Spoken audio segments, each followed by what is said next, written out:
Day 6 now, week 2 of the Palestinian offensive in Gaza along the Gaza-Israeli border. This test by Hamas of Israeli restraint is going to continue for another 5 or so weeks. So what has emerged amidst the violence is a mini city.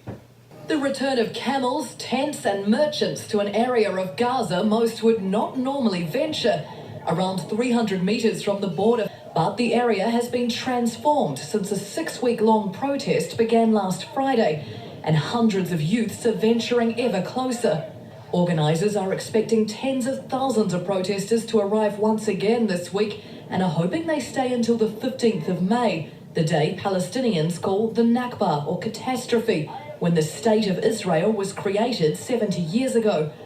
Israeli vehicles continue to patrol the borderline and have warned Palestinians not to come closer to the fence. And so the only thing Israel can do is guard its border and push back sometimes with deadly force when Hamas tries to breach it. However, this protest is timed to culminate in mid-May, which is going to be a very politically volatile time. Joining me now, the founder of the American Truth Project and Daily Ledger contributor, Barry Nussbaum. Barry, Hamas clearly trying to taunt Israel and goad them into some sort of conflict here. And Israel, I think, is using marvelous restraint here. And the timing, as I mentioned here, no coincidence whatsoever.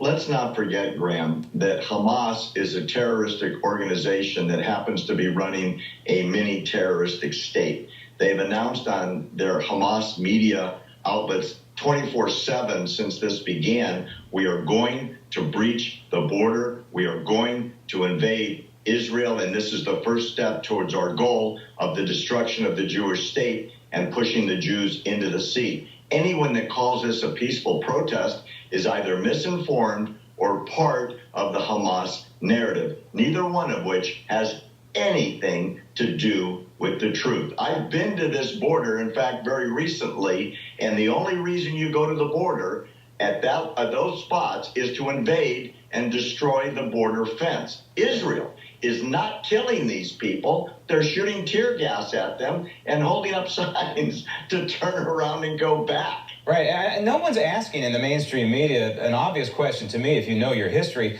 Why aren't they pushing the other way? Why aren't they pushing into Jordan?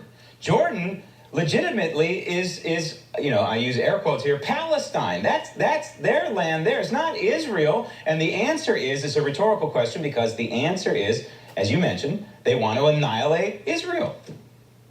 It's clear what the goal is. All you have to do is watch Palestinian media. They will announce it every day. Yeah. Let's break the border wall down. Let's invade Israel. And that, Graham, is what they're trying to do on a daily basis. All right, the president of this country, President Trump, wants to, you know, he's openly saying he wants to pull troops out of Syria, and I understand why, but at the same time, this president also knows his recent history. And when Barack Obama pulled troops out, what was it, 2011, out of Iraq, well, that's how we got the Islamic State and the spread of the cockroaches of the Islamic State from Iraq and into Syria. So, you know, there's a time and a place for this withdrawal.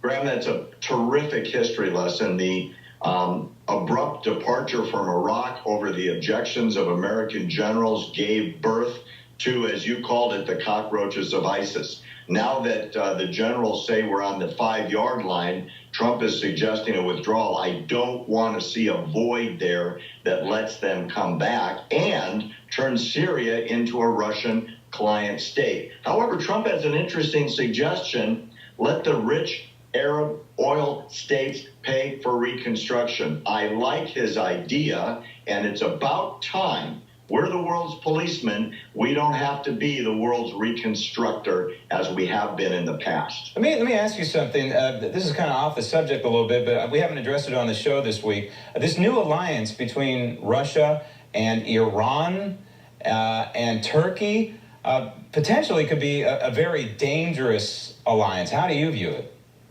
I couldn't agree with you more, Graham. It's terrifying who Russia will do business with and treat with respect.